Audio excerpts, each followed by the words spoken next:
जिन लोगों को तकलीफ़ है कि मैदे में तेज़ाबियत बढ़ जाती है, जब खाना खाते हैं तो खाना सही से हज़म नहीं होता है और मैदा भारी भारी सा लगता है, तो वो अनार को इस तरीके से खाएं। अनार को काट लें और ये जो अनार का गूदा है, अनार की झिल्ली है, अनार का ये सफ़ेद सफ़ेद गूदा, इसको अनार की चर्बी भी कहते हैं।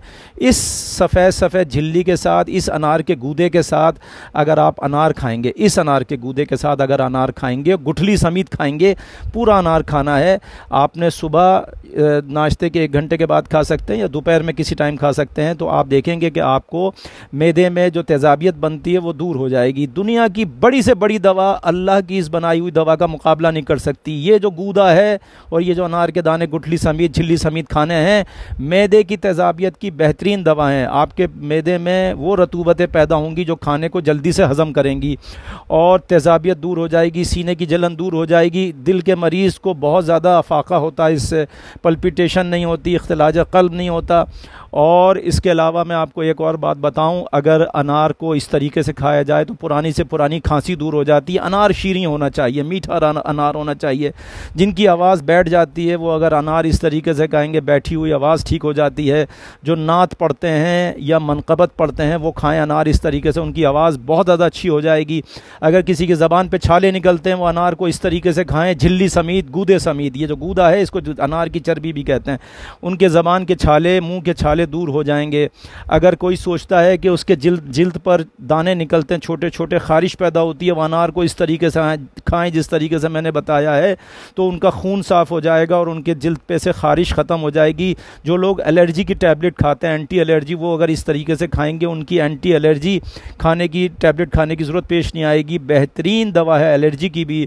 और अगर किसी के जिस्म पर ज़ख़म है पुराने से पुराना, अगर वो अनार इस तरीके से खाएंगे तो उनके जिस्म का ज़ख़म ठीक हो जाएगा। इसके अलावा एक चीज़ और बताता हूँ, जो लोग अनार को दानों के साथ, बीज के साथ, गुठली समेत खाएंगे और ये अनार का जो सफ़ेद सफ़ेद गूदा है इसके साथ खाएंगे, इस झिल्ली के साथ खाएंगे, उनके मुंह से बदबू आना बंद हो जाएगी। उनके दांत अगर बहुत ज़्यादा पीले हैं तो दांत सफ़ेद होना शुरू हो जाएंगे।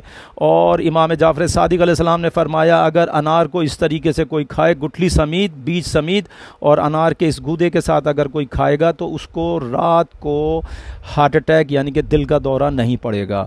अगर कोई सोचता है, समझता है कि, डरता है कि अगर उसको रात को फालिज या लकवा हो सकता है, अगर सोते वक्त एक अनार छोटा सा इस तरीके से खा के सो जाएं तो रात को ना फालिज होगा, ना लकवा होगा, ना ब्लड प्रेशर हाई होगा। सुबह तक अल्लाह की अमान में रहेंगे। अनार में बेहद फ़ायदा है।